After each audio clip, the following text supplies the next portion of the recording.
Olá pessoal, estamos de volta neste canal. Meu nome é Patrícia, sou psicóloga e eu venho trazer para vocês o assunto o ser humano nas suas relações. Se vocês gostaram do assunto, curtam, compartilhem, comentem, deixem ativado o sininho para próximas notificações de outros assuntos.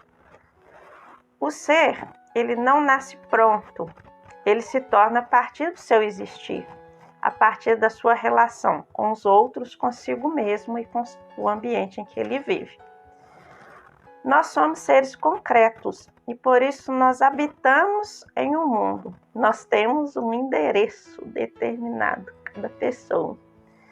Porém, muitos sofrem ou entram em estado de ansiedade, desespero, por viverem um processo de alienação com o mundo em que ele está. E às vezes a natureza para ele parece tão distante, ele se sente tão desconectado, que ele tem um sentimento de falta de pertencimento e unidade para com ele. Porém, nós nos sentimos vivos quando nós estamos no ambiente natural. Quando nós falamos que o ser afeta e que o ser é afetado também, isso diz respeito ao ambiente em que ele está, onde ele se encontra. Porque onde está um ser humano existe uma transformação. Nós podemos ver, por exemplo, quando nós mudamos de casa, né? Nós queremos fazer ali um jardinzinho, né? Outras pessoas colocam cimento e tudo. Então sempre existe uma transformação onde existe um ser humano.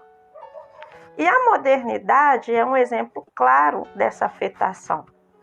Porque o homem, através da sua inteligência, ele utiliza a inteligência ao seu favor para que ele tenha condições melhores de sobrevivência. A modernidade ela é boa. Imaginem se nós vivêssemos como viviam os nossos antepassados, né, os homens da caverna ou até mesmo os primitivos. A vida era um pouco mais difícil. Porém, o conforto ele é bom, ele é ótimo, nós podemos desfrutá-lo. Porém, com todo esse conforto que nós temos, ocorre um sentimento de alienação do homem para com seu ambiente. E nós temos que o ser ele é um ser no mundo e estar conectado com o natural faz dele mais íntimo e ele pode experimentar então uma vivência mais real. Hoje nós vivemos na era da tecnologia e tudo praticamente é virtual. Nós vivemos na era do virtual. Tudo ocorre num tempo diferente e nós precisamos adequar dessa forma as expectativas da civilização. Porém, no esquema existencial, o modo de ser biológico ou físico é avaliado em termos de como está um determinado ambiente e os seus recursos que servem para uma pessoa como um veículo e também como uma expressão de simbolização, imaginação e julgamento. Julgamento no sentido dos seus valores e das suas preferências. Então vamos traduzir tudo isso. Na verdade, a psicologia existencial ela quis dizer o seguinte: conforme o ambiente está, nós podemos expressar a nossa forma de simbolizar todas as coisas, as nossas vidas, e dessa forma podemos ter as nossas preferências. Por exemplo, existem pessoas que nas férias, né, ou em momentos propícios, podem viajar, passear. Algumas preferem ir para a praia, outros para alguns recantos, sítios, fazendas. Outras pessoas gostam de escalar montanhas, por exemplo. Mas o que importa é o seguinte: em qualquer ambiente que nós estejamos, nós temos a capacidade de quê? De experimentar aquilo que é real. Se nós estamos numa praia, nós sentimos a água, né? Nós sentimos o vento. Nós podemos, por exemplo, pegar numa folha quando estamos numa floresta, num ambiente mais ecológico, né? Nós podemos experimentar se está frio, se está fazendo calor, se está chovendo. Isso traz uma sensação de humanidade. Nós nos interagimos com a natureza. Porém, quando nós estamos nestes ambientes, geralmente nós não estamos sozinhos.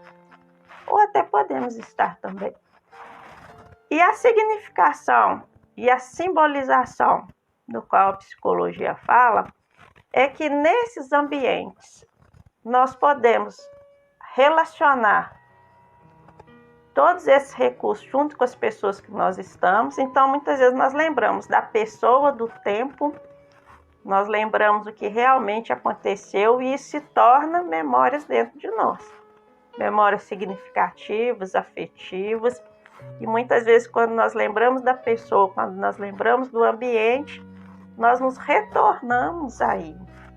E isso às vezes é muito agradável, porque nós sentimos que na verdade nós estamos vivos.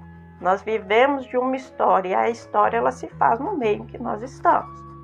Então existe esta simbolização, ou até mesmo no preparo de uma viagem, uma imaginação de como deverá ser a nossa situação dentro daquele ambiente. Porque o ser, ele é um ser que necessita agir e interagir.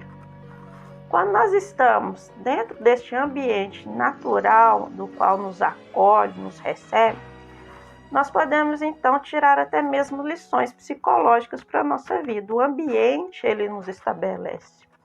O ambiente faz com que nós estejamos mais calmos muitas vezes, ou até mesmo mais focados para algumas decisões.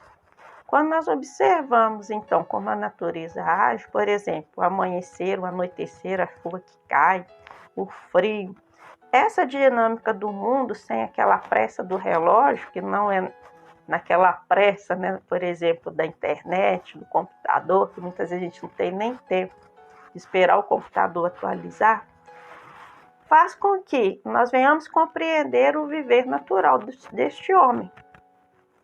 Então, o tempo nos traz questões íntimas das quais nós podemos refletir sobre ele e tomar algumas decisões, porque nós podemos observar, por exemplo, que nenhum dia é como o outro, que ainda que esteja um dia chuvoso, o outro de repente será um dia com um pouco mais de sol.